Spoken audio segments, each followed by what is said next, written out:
Welcome, everybody, to the Cone of Shame Veterinary Podcast. I am your host, DrAndyRoark. Guys, I got a great one here today with the one and only Tabitha Kucera. Tabitha is a veterinary technician. She is an RVT. She is also a veterinary technician specialist in behavior. She does a million things, which we talk about.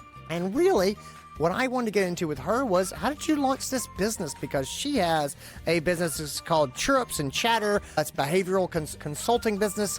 Guys, she does a lot of work, and she's doing a lot of speaking, and she is still doing some GP work, and boy, but she is the architect of her own life. And I'm fascinated with how people who are in practice leave practice to do things that are still related to practice, but that are under their own control. And she has really built something special, something unique that's just hers. I think there's a lot of people out there who have got something they're passionate about, and they've always held back a little bit on going after it or making it their primary job. I think you need to hear this episode. I think it might make you think a little bit more deeply about, what do you really want your career to be like? So anyway, this is a career development episode. So good, so fun. Tabitha is so wonderful and energetic and great to talk to. I think you guys are going to love her. Let's get into this episode. This is your show. We're glad you're here. We want to help you in your veterinary career. Welcome to the Cone of Shame with DrAndyRoark. Welcome to the podcast, Tabitha Kucera. How are you? Good. I'm so stoked to be here. I am thrilled to have you here. You and I are just meeting for the first time, and you are raved about and gushed about by my good friend who actually came to town and went to a wedding with me recently, Tasha McNerney, the original anesthesia nerd. And she was talking to me, and she was like, you have got to meet Tabitha and talk to her. She is so bad A. And I went and did some research on you, and I was like, wow, this person is really interesting. And so I wanted to have you on. For those who do not know you, you are a RVT, you are a veterinary technician, you are a VTS in behavior. You are doing a lot of lecturing. I'm going to see you soon, as we're recording this, at Western Vet Conference in Las Vegas. You are the founder and owner of Chirrups and Chatter, a behavior service, and you are practicing at the Gentle Vet in Ohio. You do work there in the clinic. You are just doing a million things. And so let me stop here for a second and let you sort of give an overview. Tabitha, tell me a bit about what you do. So as many of us awesome veterinary professionals, I do quite a lot. So behavior is my jam. So my biggest thing is I own Chirrups and Chatter, and it's a cat and dog behavior consulting business. So I see clients from a behavior consulting standpoint, both virtually around the world, but also locally in home.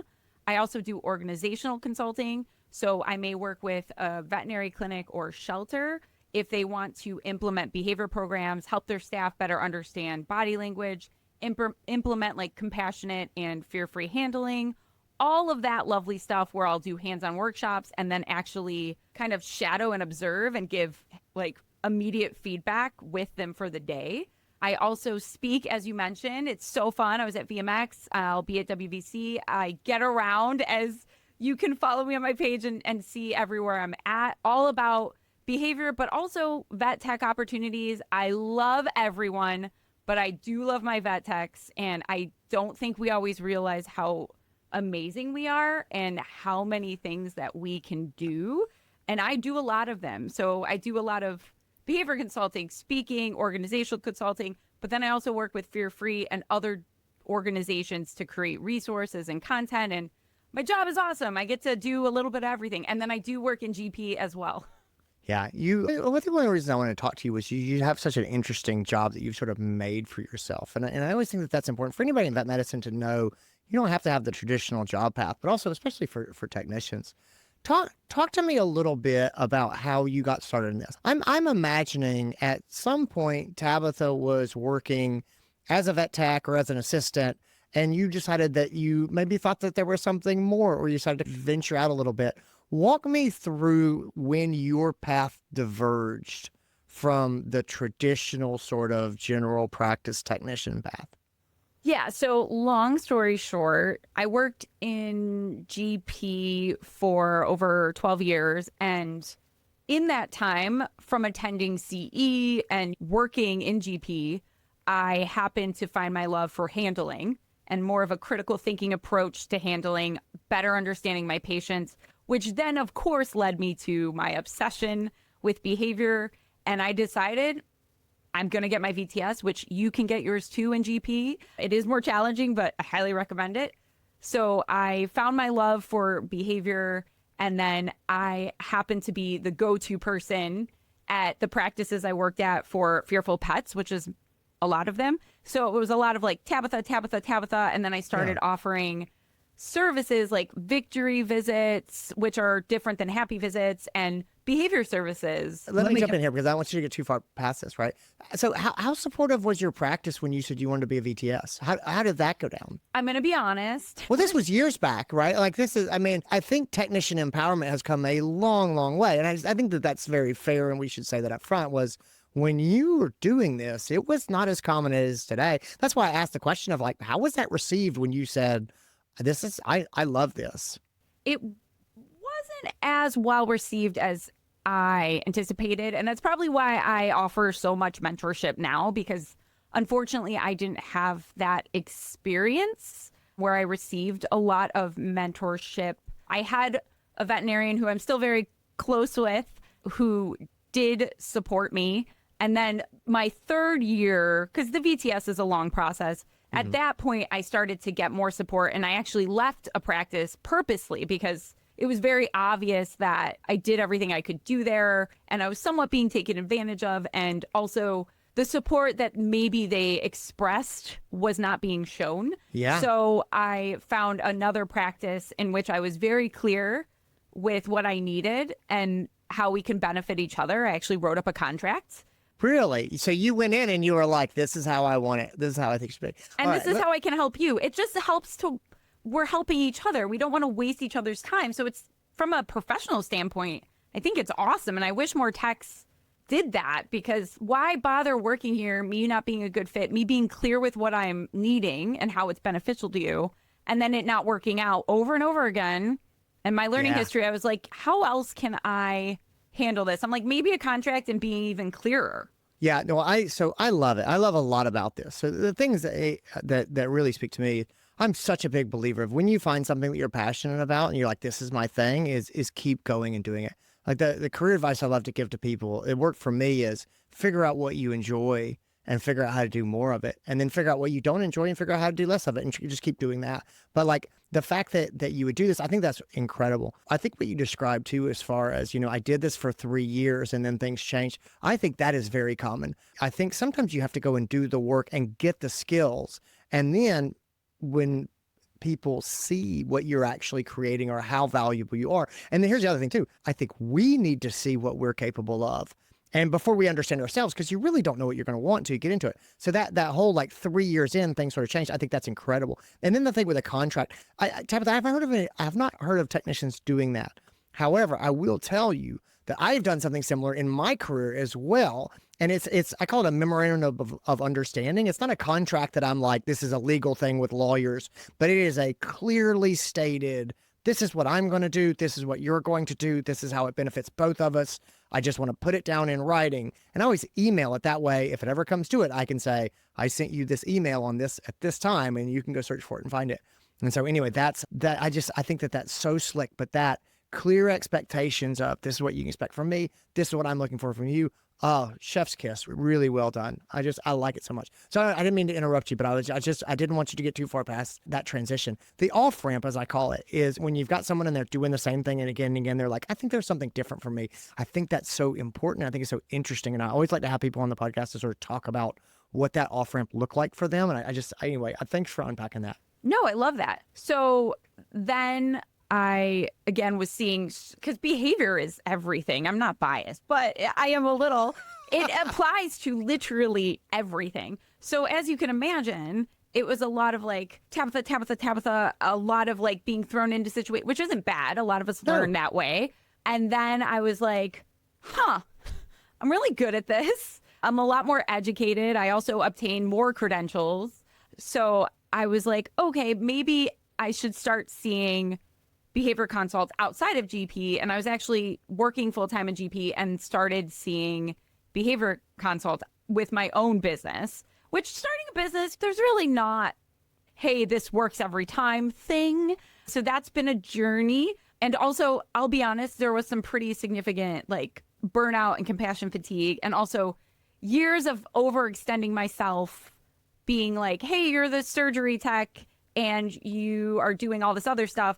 We want you to do all this behavior stuff, but you're going to do that after your 12-hour shift. Yeah. I had years of that. And also implementing positive changes, which is something I'm a huge fan of. But doing that at every practice you work at, it does take it out of you a bit. But let me ask you about that. Well, when I started out, I was working full time as a vet, and then I did the same thing. I wrote on my days off, and I would do, consulting stuff. And I used my vacation time to go and do speaking things. Like, it's how it was, because I had a baby at home, and, I was sort of supporting the family and sort of do this.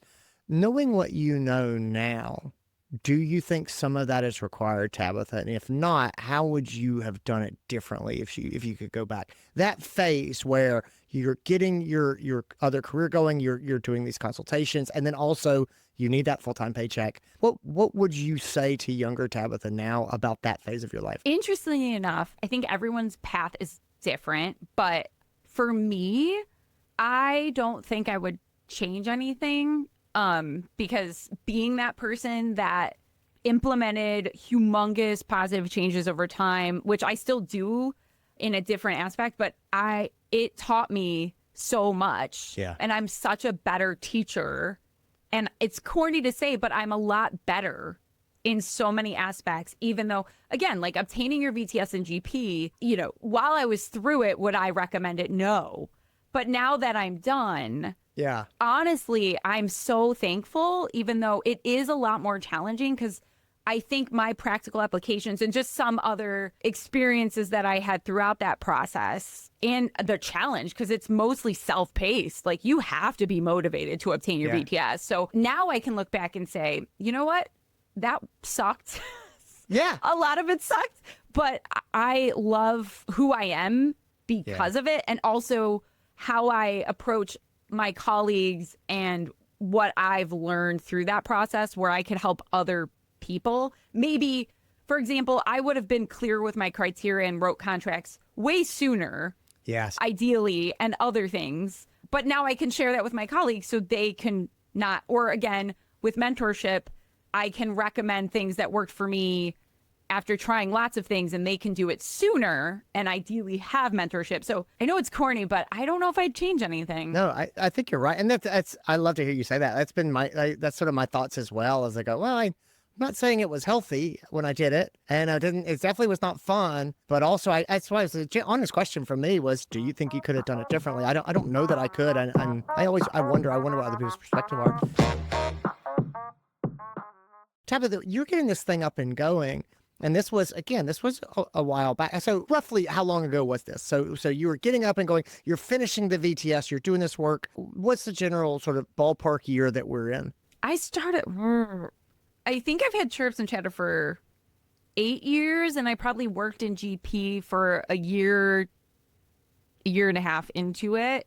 Okay. So that's probably, how many years ago is that? Data. Math. So yeah, it was probably 7 or 8 years ago. 7 or 8 years. And then I didn't make the leap to leaving GP full time until a year into the business, and it was terrifying. Okay, tell me about that. Actually, first question: were the vets supportive of this? So how did the veterinarians feel about sending you cases?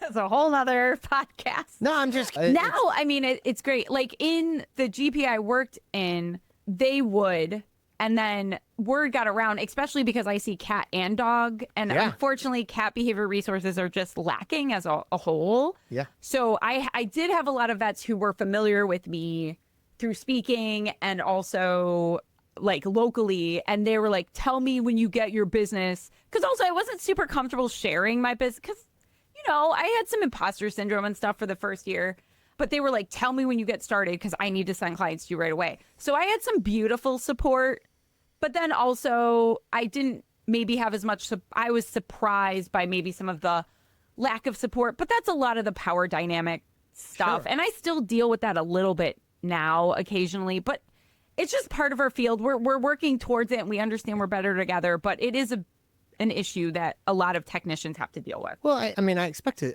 you would. That's why I asked about it, and also I think it's important for other people to hear that if they're trying to do their own thing or they're starting out and they're doing a VTS, I assume that there's going to be that pushback, especially at the beginning. I think it's wonderful that, sort of the takeaway that I took from what you said was you had some good connections, you had some people who trusted you, you had a reputation among the people who knew you that was strong, and then you were able to keep working and your reputation continued to grow and those things sort of smooth out. And I think that's important for people to hear, especially people with imposter syndrome. I can just imagine, having some doors closed in your face because you're not, you don't have the right kind of degree. And so anyway, it's interesting to hear that. Yeah. And then essentially when I made the leap to leaving, and I left on really good terms with the GP I was at, and I actually continued to do, so I do a lot of, at the time, that was a while ago, but I continued to do victory visits there. So I would work with high FAS patient or fear, anxiety, and stress patients in the clinic and then leave, or I would help with behavior modification. So like classical counter conditioning, desensitizing, cooperative care stuff. Like we would have days where I would work with those patients and then leave.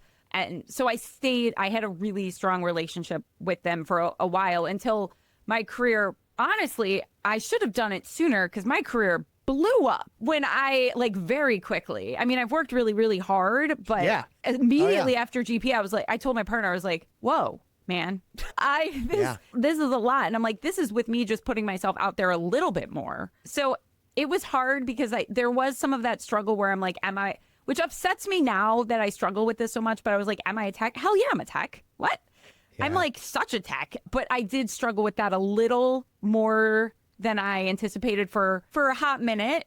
But within 6 months, I realized I am a technician. But that was a big struggle point because so many of us associate GP with that tech and not really outside of that.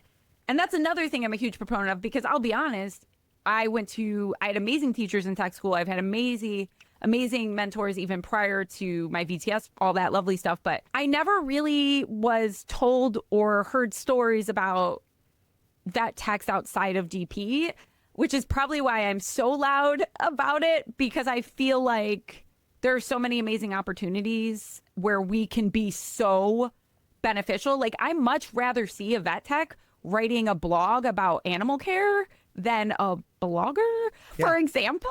Like there's so many opportunities, even if you choose to work full-time at GP and have side gigs, because many of us hustle. I still hustle. But yeah, I wish I would have known that sooner because I think I would have left GP maybe a little before I was crying in the bathroom. Yeah. You know what I mean? It's still such a leap. You know what I mean? Like that whole I'm leaving this guaranteed paycheck to do my own thing. I don't think it matters who you are or what you're doing. I think that's scary. Did you build your business up to a pretty good place where you had a pretty steady clientele and stuff before you said this is going to be my new main thing? Or was it or did you sort of make a leap of faith to say, boy, I really hope that this grows. I'm going for it. It was a little bit in the middle because at that point, I was already being asked to speak at larger conferences, and similar to you, especially as a tech, I was lucky to get a week paid vacation and it would be me speaking.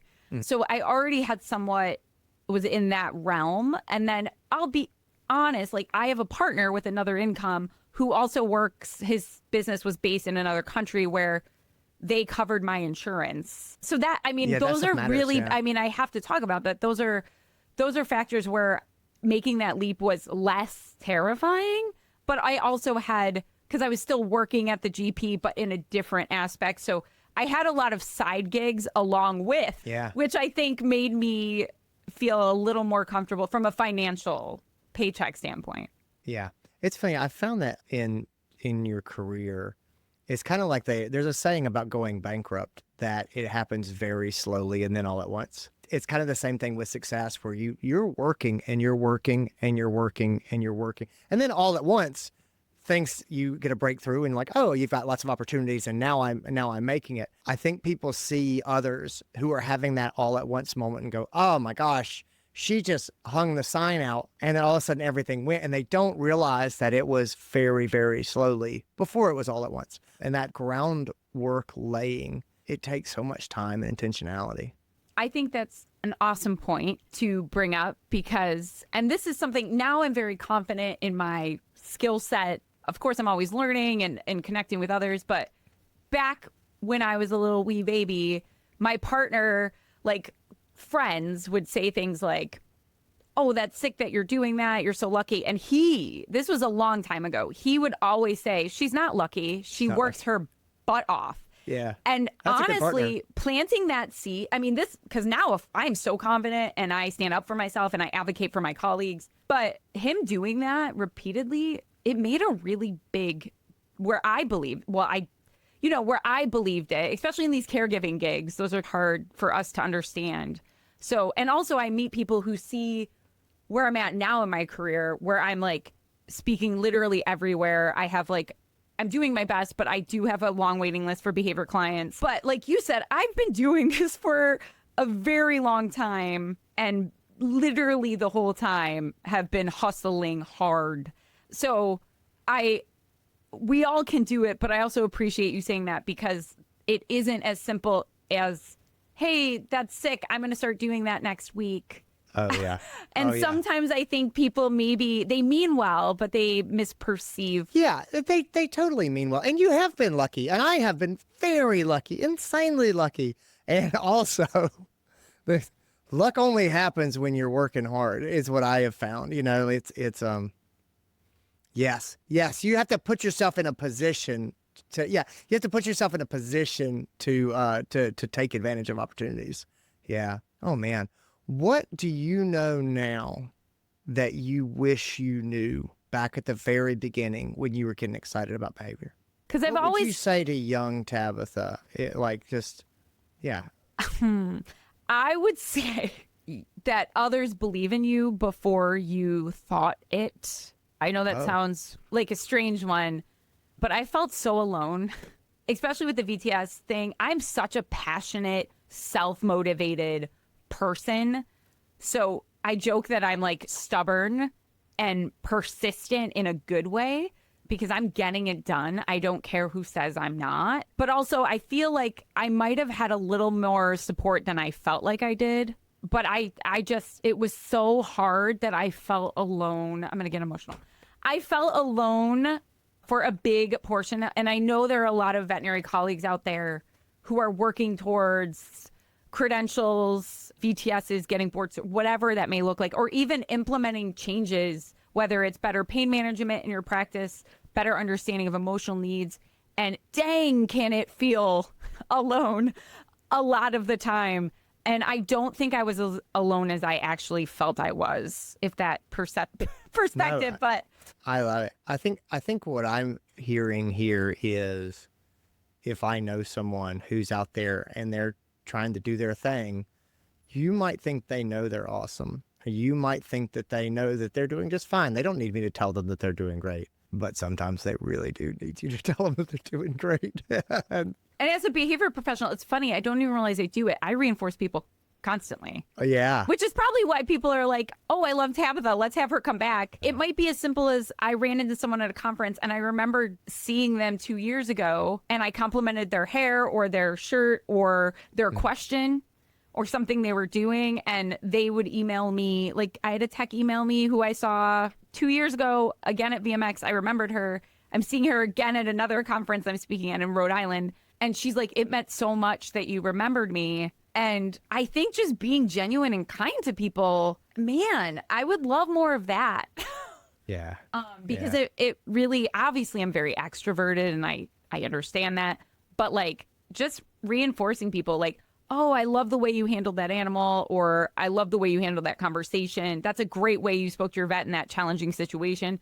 Now it just comes naturally to me. And I think a big part of that is my background in behavior. But we all know that we can focus on the positive and compliment each other genuinely. Yes, not that Yeah. you're doing a great job, but your body language and what you're showing us is not showing that. We all know pizza parties are triggering for most vet techs. So yeah, I think just being more genuine and just reinforcing people a lot more often would be awesome. I think that's fantastic. Tabitha, thank you so much for being here. Where can people find you online? Where can they keep up with your exploits? Where can they learn from you about behavior? Thank you so much for having me. I am all around, so you can find me at chirrupsandchatter.com, where I have a lot of my information, but I'm also on Blue Sky, Facebook, Instagram at Chirrups and Chatter, TikTok, Behavior Vet Tech. And then I also have a podcast. Yeah, see, we all do all the things called Tales from a Vet Tech, which has been on a bit of a hiatus because of how chaotic life has been. But the plan is to get back on track with that. So yeah, you can find me in all of those places. And I would love to meet all of you amazing people. Well, great. I'll expect I'll see you very soon at WVC. It'll be over when this comes out, but I will have gotten to hang out with you in Las Vegas. So Tabitha, thanks so much for being here. Guys, thanks for tuning in. Take care of yourselves, everybody. Bye, everybody. And that's what I got. Guys, thanks for being here. Tabitha, thanks for being here. Gang, take care of yourselves, everybody. If you love this episode, take a moment and write me a review on the podcast, wherever you get your podcasts. If you know someone who is starting to do their own stuff, they're starting to maybe see some cases, do some consultations, maybe do some work outside the practice, let Tabitha be a reminder that you might think those people are crushing it, or they feel like they're crushing it, or they realize how awesome they are. But they don't always realize that, and it never hurts to tell somebody, hey, you're doing great. I really admire what you're doing. Anyway, so that's my takeaway from today. Take care of yourselves, gang. Talk to you later. Bye.